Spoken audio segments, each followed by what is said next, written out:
2005-yil bir bola bilan gaplashib qoldim. Oilada ikkita farzand ekan, bir o'g'il, bir qiz ekan.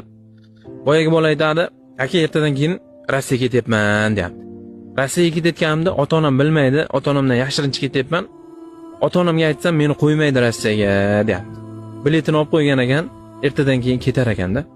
Boyagi bolaga, "Senga zarilma o'zingni qiynab. Rossiya o'yin emas senga. Borma, nima qilasan? Ota-onangni xavotirga qo'yib", desam, boyagi bola, "Bormasam bo'lmaydi.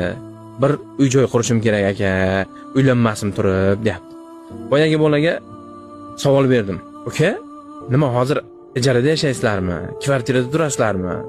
Uylaring yo'qmi?" desam, boyagi bola, "Allohga shukr aka, uyimiz bor. Dadam hamma sharoitlarni chotki qilib bir uy qurib qo'ygan. O'sha uyda yashaymiz", dedi. Boyagi bolaga, "Nima qilasan unda? Senga Rossiya havasmi?" dedim. Boyagi bola,